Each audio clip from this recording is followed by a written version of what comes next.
Good morning, good afternoon, or good evening, depending on where you are, and welcome to today's TechStrong Learning Experience brought to you by the AI Infrastructure Alliance. My name is Cody, and I'm the host of TechStrong Learning, and we have an exciting panel ahead.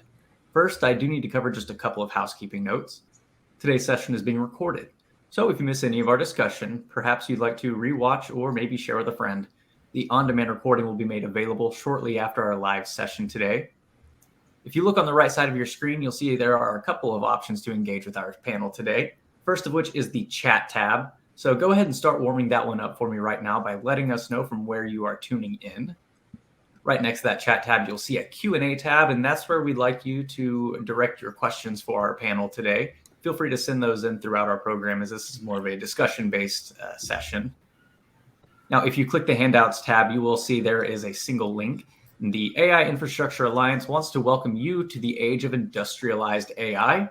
Each of you are invited to the AI at Scale Summit on February 23rd and 24th, as they'll have 2 days, each with 2 talking tracks. So go ahead and click that link and save your spot today.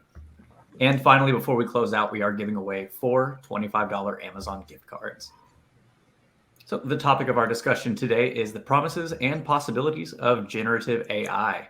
And I'm joined today by Lee Baker, General Secretary of AI Infrastructure Alliance, John Willis, Distinguished Researcher at Costly, Matt White, CEO at Berkeley Synthetic, Mike Vizard, Chief Content Officer here at TechStrong Group, and co-hosting our panel today with Lee Baker is Amanda Rosani, moderator here at TechStrong Group.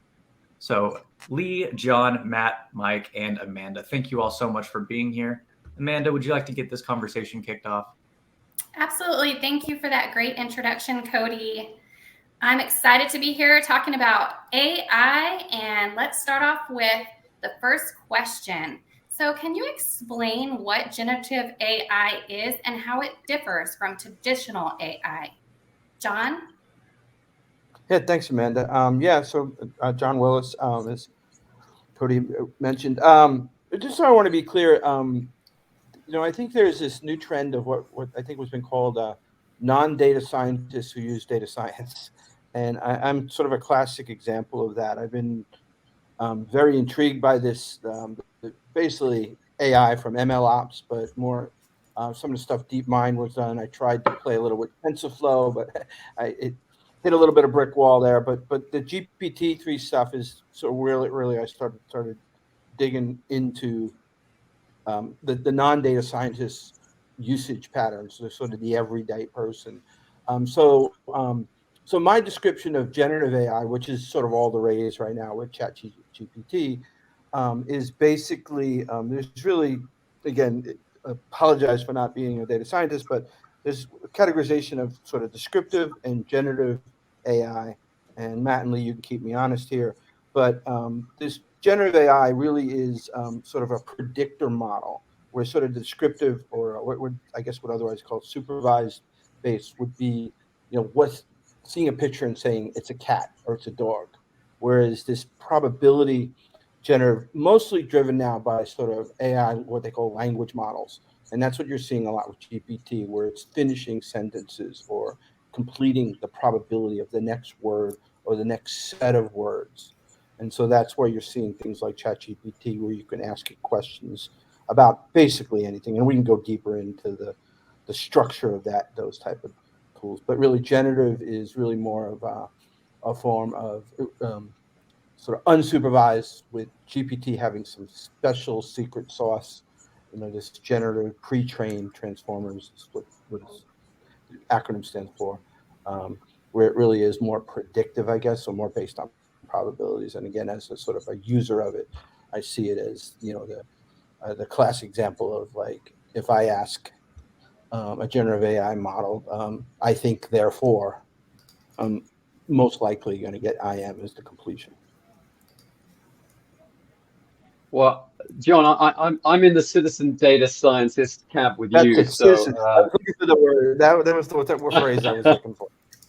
So let's throw this one out to Matt. So Matt, from sorting recipes to securing job interviews, we're all ChatGPTers now. From your perspective, though, what are some of the more exciting applications of generative AI that you're seeing and that you're being involved in getting developed? Yeah, sure. I mean, there's the obvious ones, right, around large language models and their applications. I think there's large language models pack a lot of knowledge into a model, and it's usually a very small subset of human knowledge, right? And so when we talk about large language models, they're sort of predicting the next token, which is really like the next word. And generally, if we look at GPT-3, and I'm excited about new modeling architectures like retriever-based models that take, if you look at GPT-3, it was trained with data up until 2021, right? So it has no knowledge after 2021.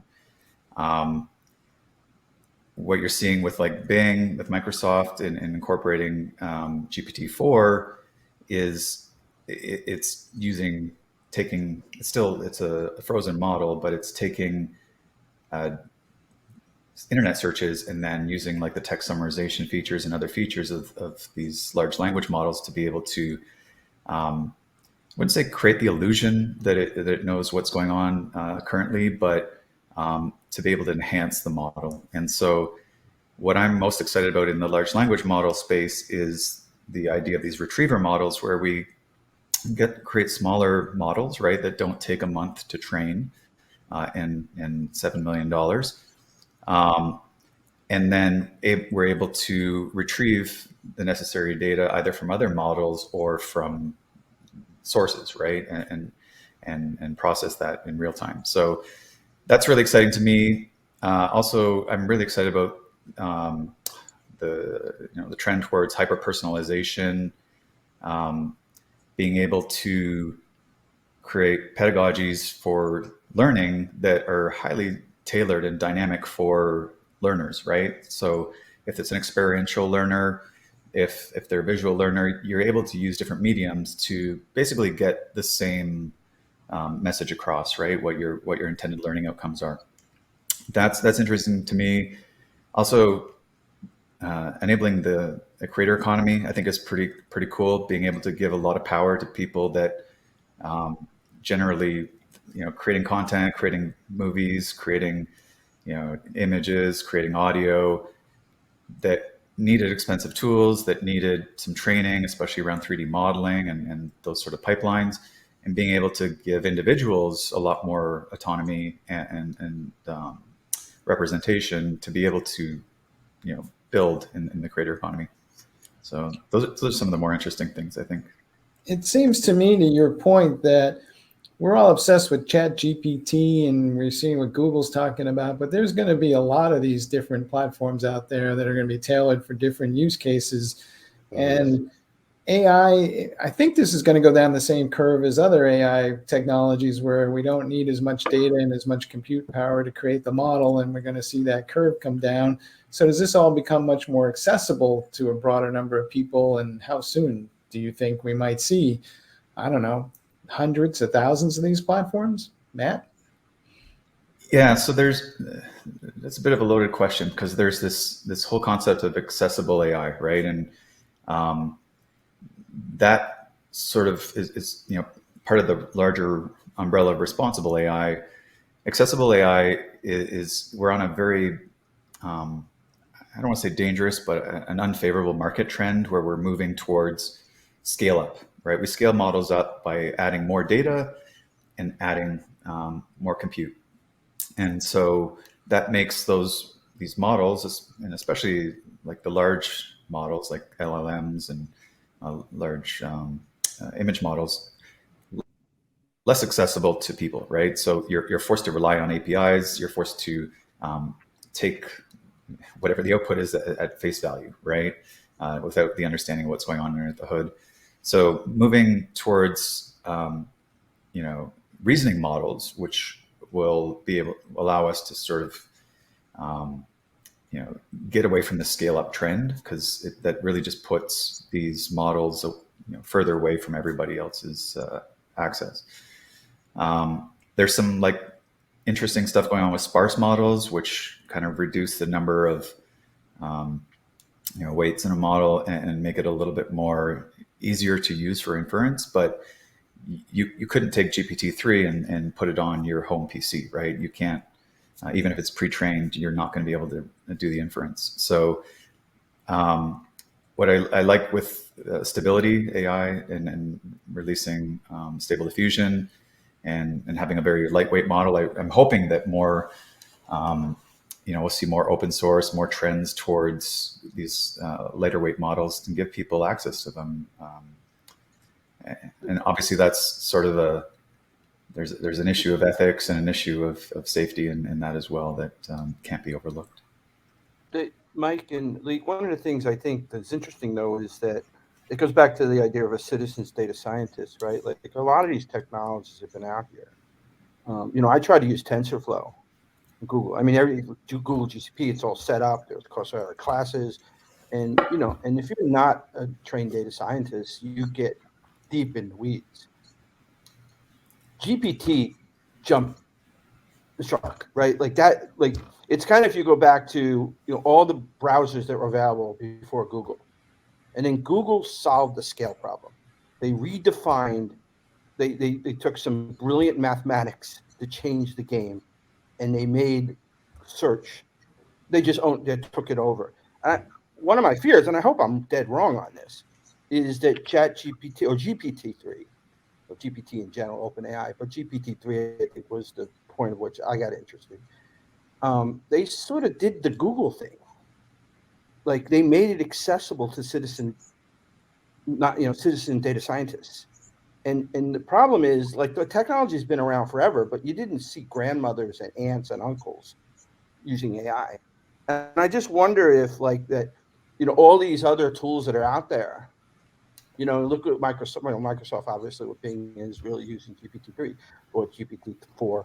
But the point being is that I don't know that, like, what's happened to date isn't going to change. I think, there's tons of great tools out there. I mean, you list all the projects that are out there. Facebook has a project on Meta. There's a ton of Google projects, that from DeepMind to Chinchilla. I mean, there's just a ton of stuff, but nobody's using those because they haven't made them accessible. And so I don't know that, I think we might be stuck with this AI version of Google. And again, I hope I'm wrong, because I think the fact that it's a closed source model, the fact that it's basically owned by Microsoft, but I mean, just from a citizen's data scientist perspective, I just don't see anything out there right now that sort of where I can just pick it up and build my own models or start arguing. I mean, I've been trying to figure out how to use GPT-3 to build my own model.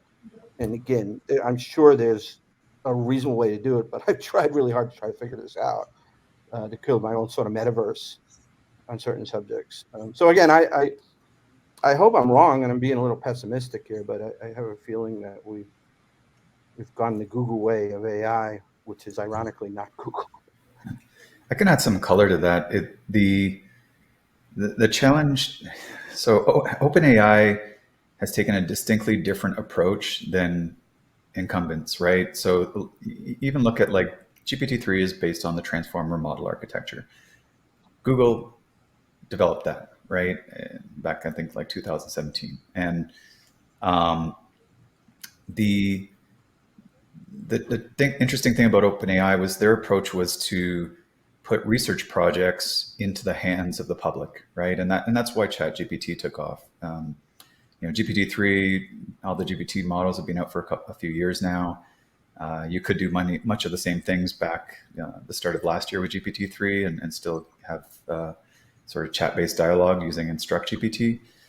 But they've taken a distinctly different approach to research projects. And I can understand why a lot of the big tech companies are hesitant to put what's in their labs out into the public domain, right? There's a lot of these papers are not released with code, so you can't implement them, which is not great for transparency and not great for validating claims. But by the other side of that coin is that what are the harms by putting out something that is potentially not mature, that will disseminate disinformation, that carries forward human biases and sort of propagates them, but gives them in an authoritative manner, right? And therein lies an issue with LLMs, is that they give you a single answer, right? And it's very articulate. And even it could be completely wrong. It could be pushing some, strong bias in any which direction, and there's a risk in that. And I think that a lot of the big tech companies have not been excited about putting these experimental products out into the market. The thing is, again, I think, I'm not saying that's from you, but it's a crutch, because, Google has bias. Let's go back 10 years ago. People were getting fired for sending links, and it will happen today. Somebody will send a link to somebody and not really read the deep link, and now all of a sudden it's got some racial bias in it, and they get fired. So this idea that these language models have bias and that's a dangerous thing, well, we're already living in that world. And so, and I think that for me, I've been using GPT-3 from the onset, late 2019, so before ChatGPT. I use it as a research tool. I don't use it as a sentient being. I don't ask it stupid questions like, what would I do with $1 million? I ask it research, what's the difference between Toyota in 1950? In fact, I just did some research on layoffs in Toyota in 1950. And it gave me great information that I cross-checked. But that's the other thing, right? Too many people are playing with this technology. If it's sentient, and what would I do with $1 million? Or these stupid questions where it's just another tool as a citizen data scientist to do research, to find out reasonable questions of how to do things in your life. And you don't, just like when I Google something and I read Bob's blog about something, I don't say, oh, I'm going to go invest all my money here because Bob said this. It's the same thing with the ChatGPT or the AI language models. So I think this, even the OpenAI people said that the reason they closed sourced it was because it was dangerous. Google's crutches, well, we haven't been doing some of this the thing that OpenAI did, or GPT is they commoditized this. And you can't put that back in the bottle. And I think everybody else now, the explanation that it was dangerous for anybody else to do it. Yeah, I don't know if I'm making sense right now, but I can't buy that. Yeah, I agree. I just recognize, to a point you made, is that not everybody approaches these the same way, right? People that have a technical background can understand some of the deficiencies where, what would be the harm in someone building a psychologist or a counselor using GPT-3, right? A web-based counselor, a chatbot counselor, and they get an answer that pushes them in the wrong direction, right? And has an unfavorable outcome. So there's risk in that. But you can get that from Google today too, right? I could read somebody's blog. Yeah, but it's not delivered in an interactive dialogue, right? There's a difference when it's conversational. You get this, as humans, we get this feeling like, oh, we're engaged in a conversation, right? But I guess that's the mistake that we're letting people believe that this is a sentient or this is a human. And I think that, and you're right, you have to have some level of technical understanding to not fall into that trap. But the point is, it's the same data basically, right? GPT-3 is 60% Common Crawl, right? And the other percentage is stuff like web text and Wikipedia. So it really is the same data. But I get your point, Matt, that people are falling into the trap. They think it's a human that has some authority. But this is to your point, this is part of a larger conversation that's been ongoing, because when I listened to Matt talk, I was like, yeah, that sounds just like Twitter and Facebook, right? There's all the noise in the system and you don't know what's real and what's not real. And we're going to have the same question. So maybe we need to educate people about, the old-fashioned phrase about, trust the source, and you got to look the source and understand the source of these things before you start, just promulgating it everywhere, because, you're likely throwing around somebody else's bias somewhere. I think your comment, Matt, about the end user is pertinent. Who is actually asking the question? If it's someone who's just trying to, if it's a high school student trying to crib their homework, well, as John points out, that students have been using Google to fast track their homework. But what I'm more interested in understanding, what does generative AI mean for big enterprise? How is it going to insinuate itself into big business? Sorry, that was for Matt. Yeah, that's a good question. I don't think it's been entirely figured out yet. Obviously, we're in early days here, and there's obvious applications if in terms of content generation. If we talk about customer service and call centers, and we talk about the impact to jobs and that sort of thing, being able to take the cumulative knowledge of your business and put that into a system. I'm going to be hesitant to say a large language model because I don't know, where we go from here. But if that was the case, being able to have that knowledge and fully accessible to everybody within the company, right? Being able to find out, who manages that particular system in the company, or asking quick questions with an assistant. There's all those general sort of, I just call them GPT use cases, where we talk about email, document summarization and sending emails and this sort of thing, or rewording, using it as a tool, which you can guarantee all of that's going to be integrated into Microsoft Office in short order.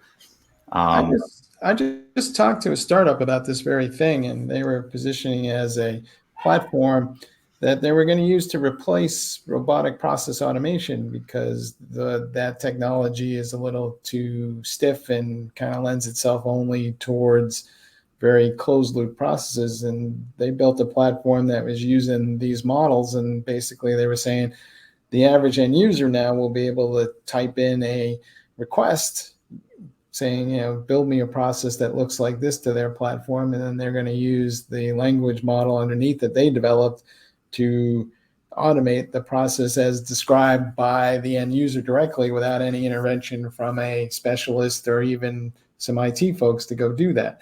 I don't know how real that is, but people are definitely playing with it at this point, and it'll be interesting to see how it all develops. So I got a couple of comments here. So I have a bank 5 years ago that was using Azure AI for remediation, help desk remediation. They literally, and it was built by two citizen data scientists, basically two DevOps engineers, where they were able to, I think they calculated they were answering 30 to 40% of first level calls, like password changes and the stuff that and they were just using a simple tool from Azure, right?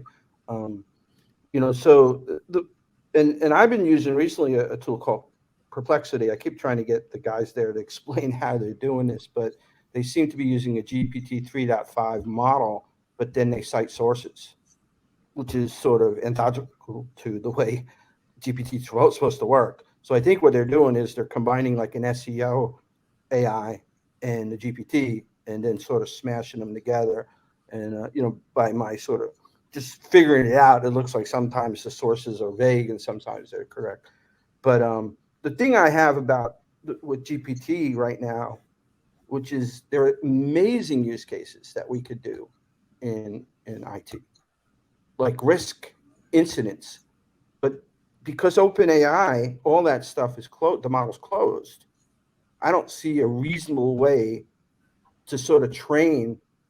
I would love to have a GPT model where I could take all my incidents in a company and use an AI language model to basically give me answers based on the historical data of all my incidents. I don't see that that's possible with the OpenAI because it's a closed model. They've got Instruct GPT and things like that.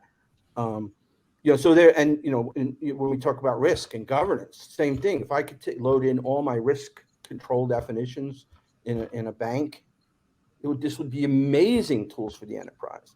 But the alternatives are without API, non-citizen models, or you either have to find a vendor that's sort of faking it, or you'd have to go out and sort of build your own. So I think there are incredible opportunities that I'd like to see in my realm of DevOps and DevSecOps and automated governance. But I just today, as a non-data scientist, and to be able to get the power of what GPT-3 or ChatGPT gives me, I A, don't have the money to build those models, and B, don't have the expertise to build them. So what do you think that the next iteration is? Bring your own data?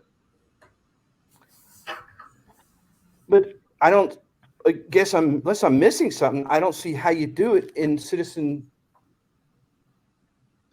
AI tools today. Right? I mean, to me, that's the catch-22 of all this. And maybe that there's something called, I'm looking into, called GPT-J, right? Which is supposedly they've taken an open source model GPT, a smaller end, sort of like what Matt was talking about earlier about the sort of build subsets. So maybe all this noise about GPT will create a flurry of more people making citizens-like tools where we can do this.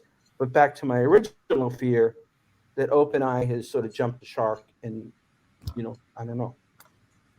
I think that's the perfect segue into our next question, which is, how does generative AI affect our daily life, and how do you see it impacting the way we interact with technology in the future?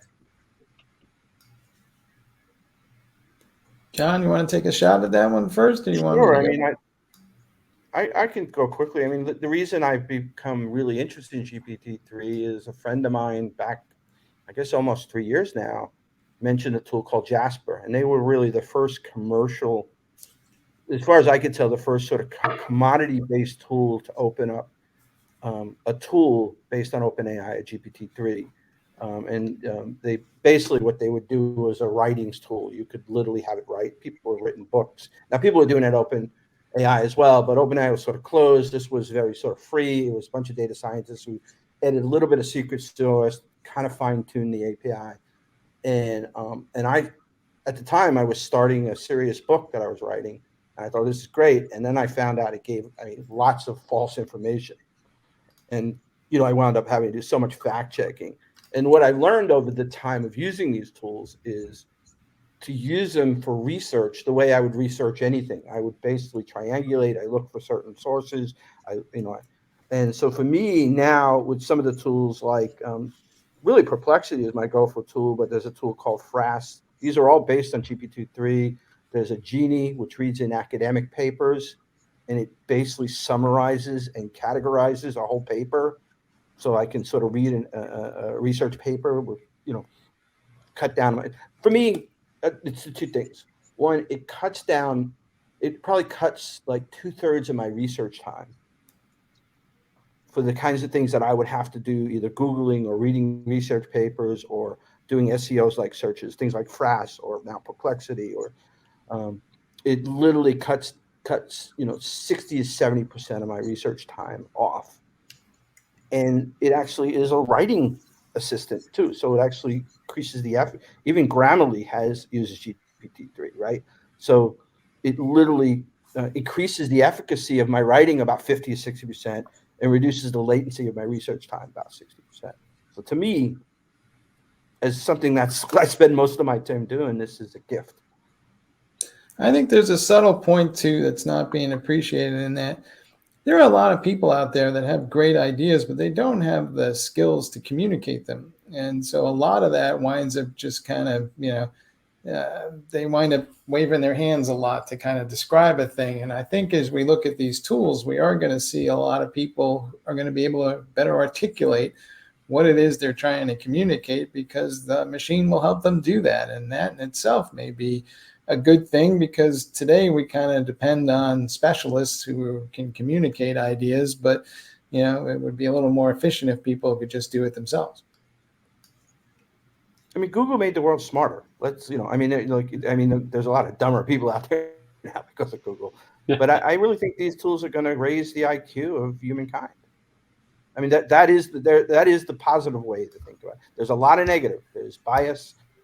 There's there's bad answers. There's just, you could just Google or use ChatGPT to explain the dangers of ChatGPT, and it'll list all the things that will scare the heck out of you. But I think that the end result is use these tools effectively, increase the IQ of humankind.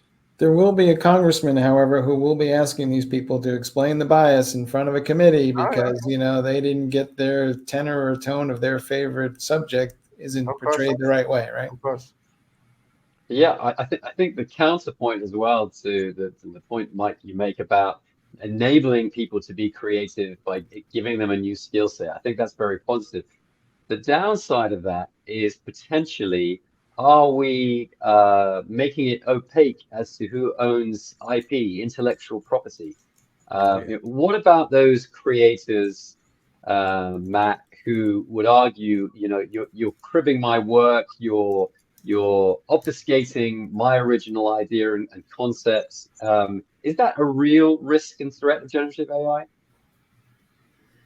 So, as it stands, if we're talking about large language models, if we're referring to image generation models, there's issues of copyright, right? Like when we look at GitHub and code is copyrightable. And if you're training a large language model on code from those repositories, you're certainly learning from it. Now, there is a lawsuit in play right now. I'm not sure how it's going to pan out.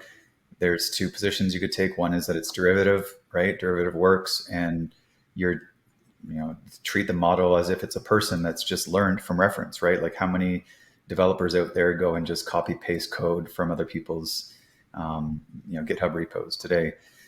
The other side of it is, well, then, I put in this time and effort. I want to be compensated because your model is learning from my hard work, right? On the image side, on image generation, Getty Images is currently suing Stability. We'll see how that plays out in court. But again, it's that same sort of position of what can be copyrighted around images, right? So we understand that style cannot be copyrighted in images. But if something looks exactly like that work, it's a replica, and that becomes a challenge. And then now we've got I can't remember which DJ it was, but included a generated voice of Eminem, right? I think it's David Guetta. And so, folks are like, oh man, he's like stolen his voice, but honestly, voices can't be copyrighted. Unless it's being impersonated, right? And what's impersonation and where's damages? So there's all this like legal aspect that has to kind of work its way out. And if we look at AI in general and how the government has approached it, it's really like these AI Bill of Rights and some of these other activities that are taking place in Congress are quite a ways behind the mark, right? And that's not surprising, but the courts are behind, and so generative AI kind of has to play out in the public space. I would say that the way that some of these language models work, right? So specifically GPT, OpenAI's GPT class models, is they use reinforcement learning from human feedback, and so you thumbs up, thumbs down, that helps the model learn. If you every answer, every question, all of this, right, it gets fed into the model. So if you're concerned about privacy, well, everybody's basically contributing their conversations into one giant monolithic model. And although that data may not be exactly represented, what it is going to go into a training set for future training iterations and help improve the model, right? And so depending on how concerned you are about privacy, well, basically anything you do and interact with these large language models is fair game, and you sign that, you agree to that term of service when you use it. There's going to be a conversation about this, though, because if a content creator spends 2 weeks creating something and, publishes that, and the end result of that is, I got a footnote reference from some ChatGPT thing, collectively, the content creators are going to go to court and have quite a conversation with Microsoft and Google and say, are you building a business on content that other people created, and what's your revenue sharing model going to look like as a result? Because a footnote, I'm telling you, is not going to cut it. Yeah, even today, like I've seen some, statements I've made reappear in other people's feeds and represented as their own thoughts. And, when attribution is one of those things, right? Like people are going to generate something with ChatGPT for instance, and they're not going to give attribution, right? They're going to try and represent it as their own thoughts, right? Their own work. We have problems with attribution already. We have problems with, people just, looking at a lot of the posts that people are putting about how, ChatGPT works and what generative AI is. And I mean, there's more misinformation from people than there is from large language models, and we're holding them to like a much higher standard, right? And because it's a single throat to choke. And not to say that it's not important, but these models don't exist without human content. John, so obviously Mike is worried about his rap album being copied, but what about the wider cultural impact, where you talked earlier about bias? If you have a generative AI model that is trained on I don't know, white faces or male faces, or and excludes the other, there's a comment in the chat I see about kind of using Kenyan resources without a trace of Kenyan culture in that model. Is that a risk? Should we be understanding how this bias is being codified in these large language models? Yeah, again, there's no pixie dust here, right? Like, I mean, the GPT-3, right, is 60% Common Crawl, right? And so like if you type in, like the one of the examples you see for racist bias is if you type into any of these GPT-3 based structures, two guys walk into a bar, you are going to get some really nasty stuff, right? And so because it's just what's out there, right? It's funny, like I said earlier, like if you ask the GPT model, either GPT-3, ChatGPT, any of the 3Xs, right? If you say, I think, therefore I am, like, I can't imagine a scenario where you wouldn't get I am. But just as a test, I typed in, why did the rabbit cross the road? And the answer I got was, it's an unknown question of humankind, right? And when I went to Google that question, the first pages were a bunch of jokes to do the bunny hop, right? So there's no magic here. But again, GPT-3. Now, other models can be trained differently, but it's just a probability model. So it's just picking what's up. Either in 60% of it is just Common Crawl. Another, big percentage is Wikipedia or books. So all of the garbage that is out on the internet gets fed in as the probable answer, depending on the question you ask. So you are going to get, in fact, one of the concerns right now is people using, I don't know what Microsoft Office and all those are going to use, but if people start generating their emails, there's some lawsuits coming down the street because, accidentally you're going to get some bias in that generated email that could be harmful. But there's no magic here. And I hate to create it so simple. I know we all think that the GPT and the generative AI is sentient, but to me, it's no different than Google. I don't just, when I'm sending somebody a link of something I searched, I make sure I read the whole blog. I don't just send somebody a blog because I read the title or the first paragraph, because I know there could be incredibly offensive stuff in there.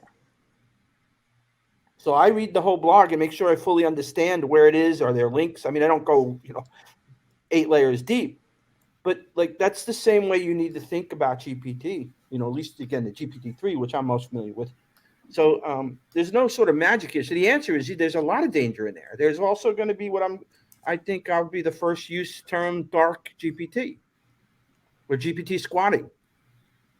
People are going to build these front ends to GPT API, and you're going to ask questions like, where do I invest my money? And they're going to say, use this link and like, give me your phone number and your address and your social security number. And they're going to think because it came from this sentient, all powerful being, just like they thought in the early days of the internet, because they got a link, they were supposed to fill it out.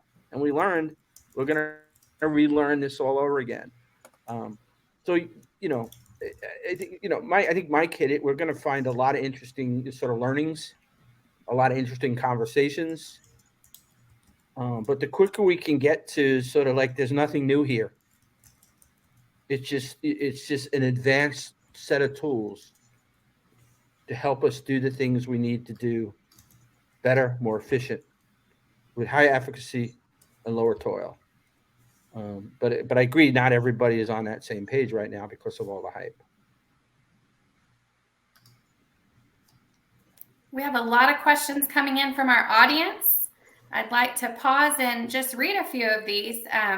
So let's start with, do you think there is a market for low code, no code to integrate with generative AI to expedite build integrations and services within enterprises and faster time to market?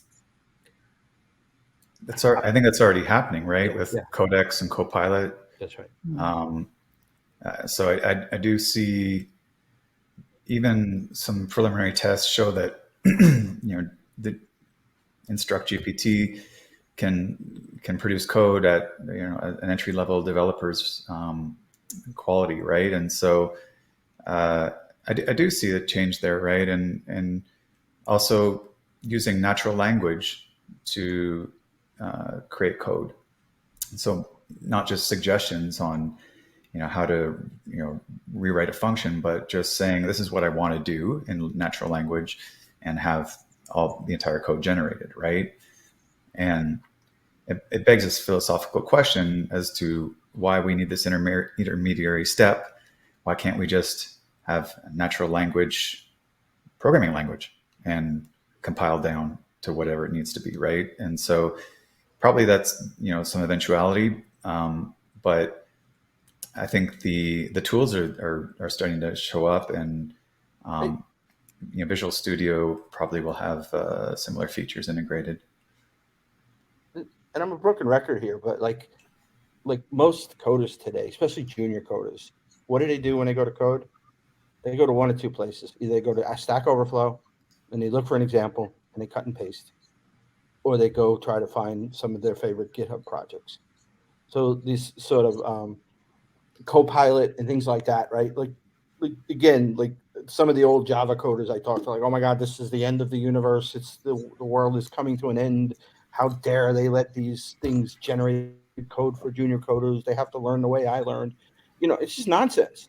And I think to Matt's point, I think we're seeing a sort of an atom smashing of low code and what's going on with sort of generative AI code generators now, to a point where I think, again, I'm very negative and then I'm very positive, and I'm positive in that I'd rather have some form of curation, so possible curation, or some trained model that looks for code than just going out to Stack Overflow and copying configuration definitions that have permissive grants that wind up becoming Capital One breaches, right?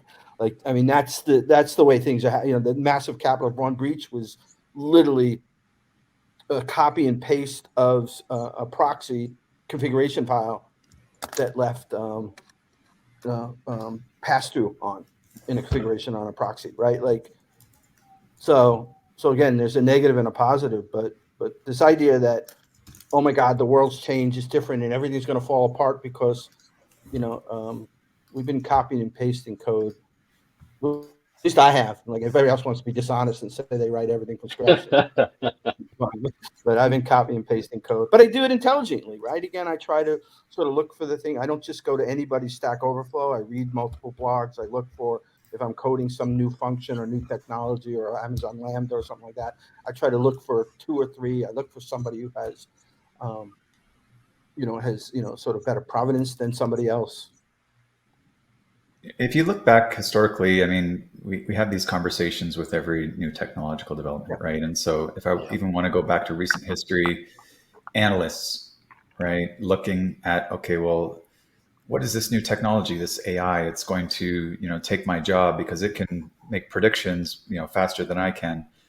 And the truth of the matter is that there wasn't a major upheaval. It just the methods found their way into tools, enhance the ability of analysts to be able to make predictions and to assess sort of trends and these sort of things. And it's just become a tool. And generative AI will, for all intents and purposes, and we'll move out of this novelty phase and move into tooling, which will be transparent to everybody because it'll be integrated into the tools and we'll become accustomed to how we interact with them. So I'm not a Luddite in that sense.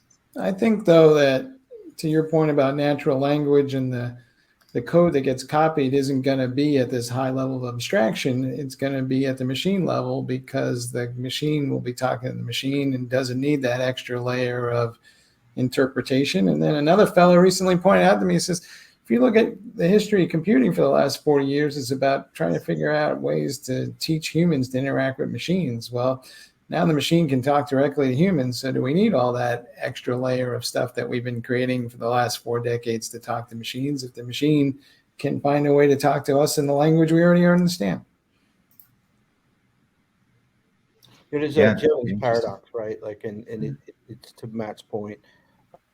That we always think that a new sort of anything, even from going from horses and carts in New York City, like to blockbuster videos, to computers going to replace humans, to now generative AI, right? It's called Jevons paradox, and it basically states that that an increase in efficiency for us will lead to increased resource consumption. So basically, that happens every time, and it'll happen again with generative AI. All right. There is one question in here that pertains to all this, and so I want to jump right to it. But do you guys think there'll be a governance model for source data for these, and what will amount to a data supply chain, and that's how we're going to vet what goes into these things, or is that just a dream too far? Matt, you want to try that one? It would be nice, but I don't think that it's going to be practical. And the reason why I say that, I mean, certainly a governance model would be published and, some code of ethics around sourcing data. But the truth of the matter is that a lot of it's not a mystery where a lot of this data is sourced, right? Like, these data sources are curated data sources. It's just those who curated them took copyrighted images or took text that can be copyrighted. And so I would say there's also, like, large language models are pretty neat in the sense that, notwithstanding like the sort of cumulative knowledge that they retain, is that they can be applied to different functions, right? Especially if we look at like fine tuning them on our own data sets. And so I think what's important is that we don't always have to rely on the knowledge of the model, but the knowledge that it acquires during fine tuning, right? And that's where I see like it falling into business. So if you, but the challenge is this attribution, right? Like, where the heck did that statement come from? A large language model can't tell you that, right? It's predicting the next word in token. The image models, and the same thing will happen with video models, right? Or they're predicting next pixel and next frame. So it's really up to the developers, the researchers, to be able to actually, ethically source the data that it's trained on, right? And again, it's a tough, going to be a tough sell, I think. Matt, the possibility. Could I say the possibilities are there because this again, I've worked with companies that are building sort of fingerprints of when they're designing the model, like particularly in banks that do a Monte Carlo. This has been a request. There's some crypto companies, same thing. The models that they are using, they were asking for some form of sort of governance of how they're being built. Now, I agree, once the model's built, that's impossible. But at least you can make, like, for example, in a financial predictive model, if something goes haywire, you could at least have evidence of the choices that were made at the design of the model. And there are definitely banks that are trying to do that today, of even sort of, API development or any workflow can be fingerprinted in the decisions that were made at the development or the ideation side of it. Now, that doesn't solve the sort of runtime problem, but that is happening. And, I'd love to see that happen more. And like I said, there's, I'll get my one shameless plug in for Cosley, but we're working with a crypto company that's trying to do general business process and general sort of supply chain in financials to fingerprint the decisions that are being built into some of their AI tools.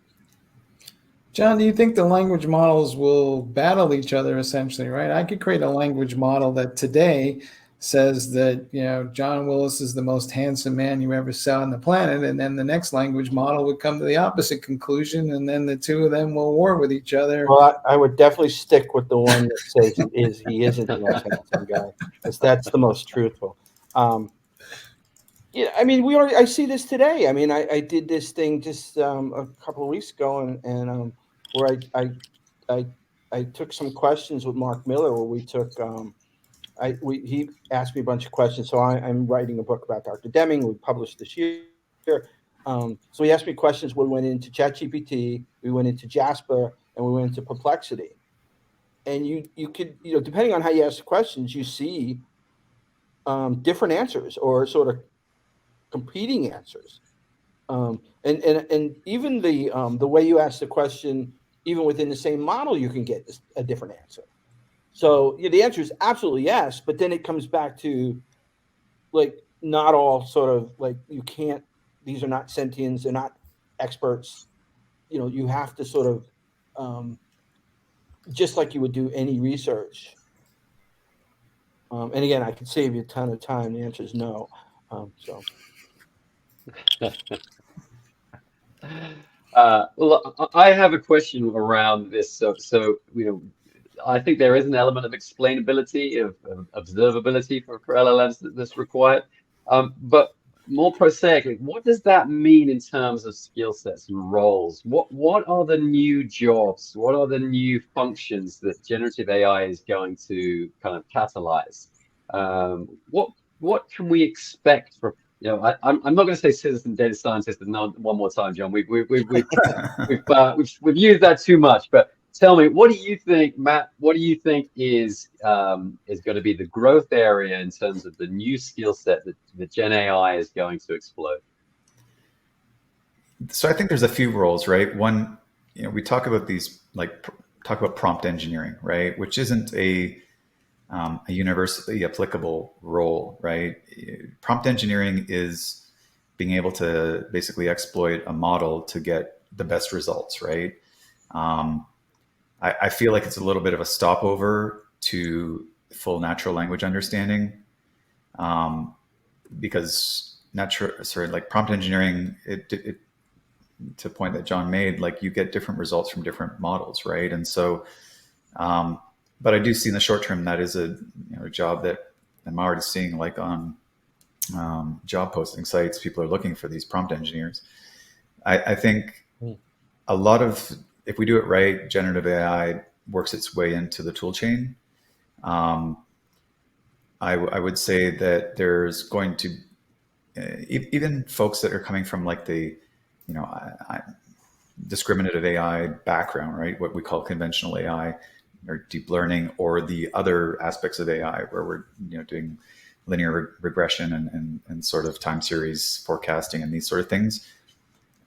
It's not an easy, like, entirely easy movement to go from that paradigm to generative AI. And so I think there needs to be more training, right, for folks that are going to be generative AI researchers, generative AI engineers that are incorporating and building platforms and integrating them into tools. You'll continue to see more startups and that sort of thing creating front ends to large models, right? Much like Jasper has. Although with Microsoft's deal with OpenAI, I question the longevity of some of the startups, and I have seen a lot of startups basically have to pivot or shut down because big tech is able to basically take, their business model and replicate it and give it to a wider audience. So, but yeah, I definitely see there's going to be a need for people that understand how to build and maintain these sorts of models. And we've been talking a lot about like GPT-3, right, and OpenAI, but those are API accessible models. There's also like, models that are open source, right, that we can use, like GPT-J and GPT-Neo, and use them within our organizations and fine tune them on our data sets and make them more task specific. And so you'll need people that will understand how to do that, right? How do you fine tune these models, and how do you get the best results out of them? How do we in ML ops, we talk about like data drift, and we talk about model drift. Well, how do we, in the same paradigm, like how do we continually get the best results out of models while our data is changing, while it's drifting, while we still have those same paradigms, right, of model drift, and where I think that there's a higher risk, right, and this is where you may need more ethics folks in the organization and security folks are with conventional AI.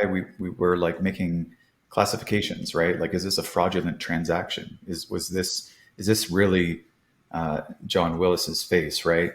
Now we're generating John Willis's face, and there's risk in generating new data, right? Because you're putting something out there as opposed to just making some determination, right? That can have, I'm not going to minimize the fact that there's bias in that, especially around certain data sets and predictive modeling techniques. But I think the cause and effect, the effect is much higher with generative models when we put stuff out there. So maybe hire more people that are attuned to AI ethics. We need more cooperation in the industry on just generative AI ethics, right? Like we're I might be deviating a little bit from the question here, but we're going to hit this matrix moment of what is real and what is synthetic, right? And in media, I mean, we'll be developing tools to try and disseminate that, but at some point, there's a critical point where you can no longer disseminate even with tools, because we're working in a digital world and you can make perfect copies of anything. So having people that are savvy and understand that will be important in organizations too. All right, guys, I think we're done from a time perspective. Amanda, kick us out. Absolutely. We could keep answering. There are so many questions in the chat, and we will get to your questions. I promise you. There was just so much to talk about today. So thank you for tuning in from around the world. I saw people from Greece, England, Canada. Thanks again, and we will get to your questions in the chat, and hope you have a wonderful rest of your day. Cody, take it from here. Great. Thank you, Amanda. And Lee, John, Matt, Mike, thank you as well for being here. I would like to remind our audience that our session today was recorded. So should you want to rewatch, you will be receiving an email with a link to access that recording on demand. Or, of course, you can find it living on the DevOps website at devops.com/webinars. Before I announce the 4 winners of our Amazon gift card drawing, I do just want to reiterate that under that handouts tab, and I'll have it pinned right here to the top, there is an invitation to the AI at Scale Summit hosted by the AI Infrastructure Alliance. Feel free to sign up and register there. You can read more at that link. So our 4 winners are Corby S., Amit T., Abir S., and Daniel H. So to our 4 winners, congratulations. Keep an eye on your inbox to claim your gift card. It should be there within about 48 hours. If you don't happen to see it, do check your spam folder just in case that gets filtered out. I'd like to thank the AI Infrastructure Alliance for sponsoring our program today. And to our audience, thank you so much for being here. We really value your time, and we also really value your feedback. So as soon as we close out, there will be a survey that pops up. Let us know your thoughts about our program, or perhaps what you'd like to see on an upcoming program. Otherwise, we hope to see everyone at a future TechStrong Learning experience. Have a great rest of your day, and to our panel, thank you again once more. Thanks a lot. Take care. Bye. Bye.